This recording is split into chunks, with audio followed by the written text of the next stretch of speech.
પાણી સ્વયં અપકાય એકેન્દ્રીય જીવ છે. ઉપરાંત રાત રહેલા પાણીમાં અસંખ્ય ત્રસ જીવો ઉત્પન્ન થાય છે. વૈજ્ઞાનિકોએ પણ પાણીના એક ટીપામાં 36,000 ત્રસ જીવો હોય છે. એવા પાણીને ગાળ્યા વિના વાપરવાથી આ બધા જીવોની હિંસા થાય છે. એટલે પાણી હંમેશા ગાળીને જ વાપરવું. આગલે દિવસે ગાળેલું પાણી પણ બીજે દિવસે ગાળીને ફરી વાપરવું. ધ્યાન રાખો, મિનરલ વોટર અળગણ હોય છે, તેથી ન વાપરવું જોઈએ. હોટલ કે પરબ વગેરેના પાણી અળગણ હોવાની પૂરી શક્યતા છે. પાણી ગરમ કરવાના ગીઝર શાવરમાં અળગણ પાણી જાય છે, તેથી અસંખ્ય ત્રસ જીવોની વિરાધના થાય છે. પાણી પર ચાલવું, ભીંજાવું, નદીમાં નાહવું, સ્વિમિંગ પુલમાં તરવું આ બધાથી પાણીની અને ત્રસ જીવોની પ્રચુર હિંસા થાય છે. હોટલ વગેરેના શરબત, જ્યુસ, ચા વગેરેમાં અળગણ પાણી વપરાતું હોય તેવી પૂરી શક્યતા છે.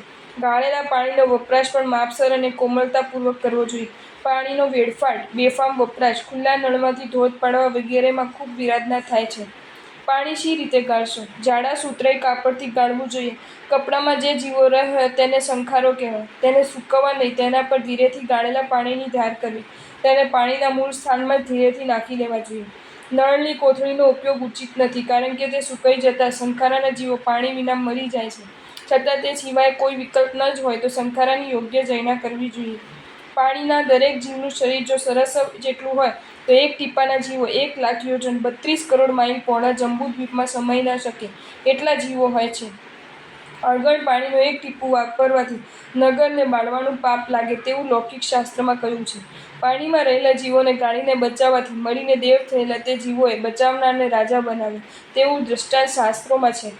12, 10 કે છેવટે 5 પર્વતિથિ, સુદ પાંચમ, 2 આઠમ, 2 ચૌદસ, પર્યુષણ, ચૈત્ર અને આસોની શાશ્વતી હોળી આ પર્વ દિવસોમાં સર્વ પ્રકારની લીલોતરી, શાકભાજી, ફળ, લીલા મરચાં, લીંબુ, કોથમીર, લીમડો, કાચા પાકા કેળા વગેરેનો ત્યાગ કરવો જોઈએ.